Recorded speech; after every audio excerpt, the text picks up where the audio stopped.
I want to do a quick video on Tommy Karate Pitera. I'm not going to go over all the history of Tommy Karate, and the reason is most people already know. There's already a lot of videos and stuff out there about Tommy. I did want to cover something that some people may not know, and that is what type of person he is now or during some of his incarceration. And I'll be speaking with a guy who did some time with him, got to know him, that would really speak on the character of Tommy Karate. One thing that most people do know is that he was born in Brooklyn.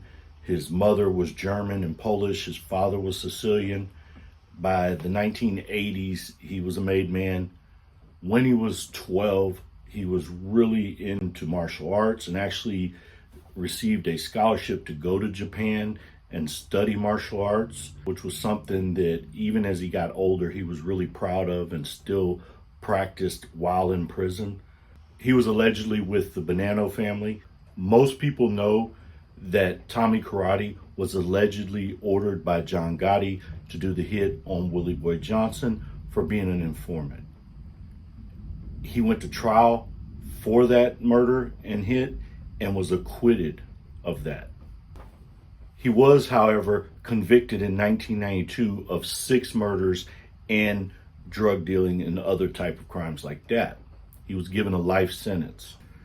During his time in prison, he was found to have some type of lump or something in his neck, and he thought it may be cancer. He was sent to a prison hospital where he was to be checked for cancer. During this time, he met Robert Rosso. Robert Rosso spent quite a bit of time with Tommy Karate and even has a few pictures with him. One thing that was pretty interesting to me was the compassion that Tommy Karate had, and Rob, who's going to call in, is actually going to talk about that, and we will listen to what Rob had to say about Tommy Karate and the time he spent with him. For this call. This call is from Robert Rosso. This call will be recorded and subject to monitoring at any time. To accept this call, press 5. To block this call and all future calls, press 7. To reject, you may begin speaking now. What's up, bro? What's happening, Rob? How you doing, man? I woke up this morning sick, so my throat's messed up. Oh man, sorry to hear that, man. It's all right. Happy 4th of July. Same to you, man. Say, I wanted to ask you about Tommy Karate, man.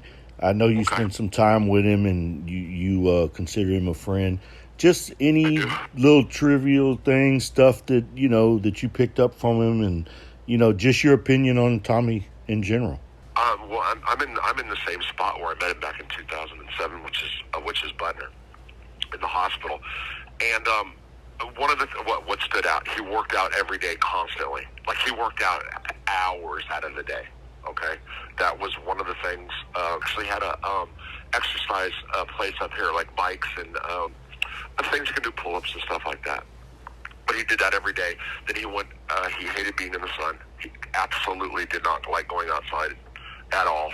And he went downstairs in the gym, and he'd work out in the gym in the afternoon. I've talked about this before. He helped me a lot with Jojo Russo, who was the capo of the Colombo family. Jojo was dying, and he wouldn't let none of the inmate companions. They have an ICP program, a companion program.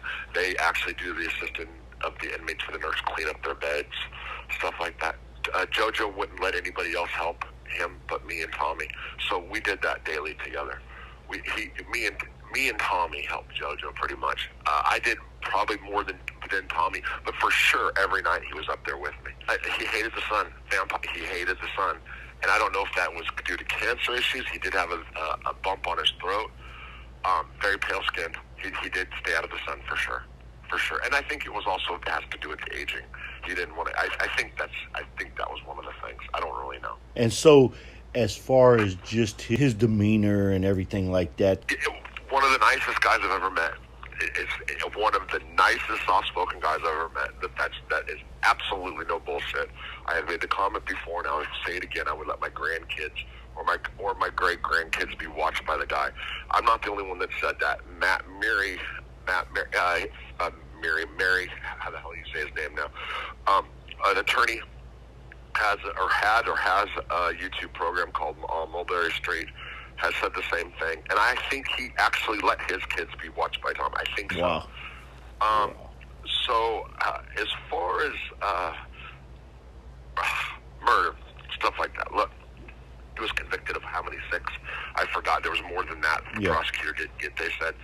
I know that people on the outside might not understand this, and I'm not a killer. I've never killed. I can't say that, but I've been around a lot of guys who have.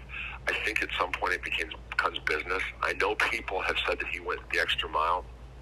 I think that people I was just talking about this with one of my Mexican friends yesterday about even like sicarios. At some point, you get sensitized, and I know I'm not. That's probably not doing it for your favor. I'm probably trying.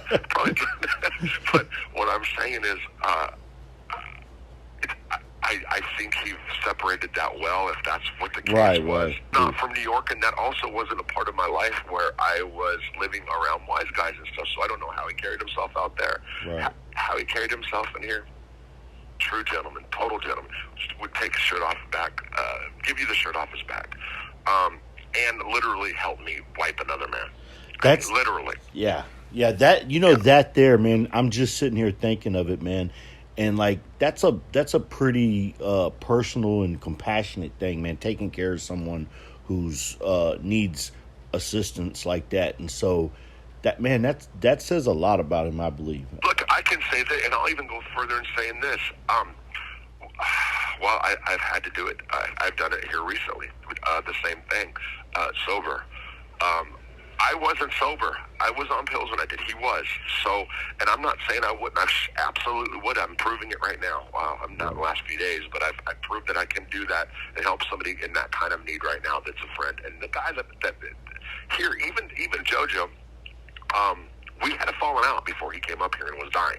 So this was a friend. This call is from a federal prison. Tommy knew him from the street and didn't bat an eyelash. It started off because he wouldn't get catheterized. I mean, he wouldn't put a catheter in him. He wouldn't let the nurses put a catheter in him. And I have done that before. So it was just, to me, it was boom, boom, boom. And then then when he started losing his bodily functions, then it became something totally different. But when that kind of stuff happens, you just jump into it and do it. You don't think twice, and he didn't bat an eyelash and made sure, because a human is heavy, even if they're 150 pounds laying in bed, or a 200, or JoJo is probably 150. They're hard to move around. You know what I mean? Right. And he would not let anybody else. He was embarrassed. He didn't want a nurse up there, female, so we did it. And he made sure. So, yeah, absolutely. And no, there's on my convicting Facebook page, there's photos of me and him. Right. I often forget about that, but somewhere along the line, I put a photo or two up of us. He came to me and asked me if I wanted to take pictures, and I didn't take pictures that much. He didn't either. He'd only take them with certain people, but so there's that was definitely something. I mean, that shows how close we were. Right. Wow, man. Hey, man, I appreciate it, Rob. Heal up fast, man, and thank you. Yeah, sure, no problem. Okay. Yeah.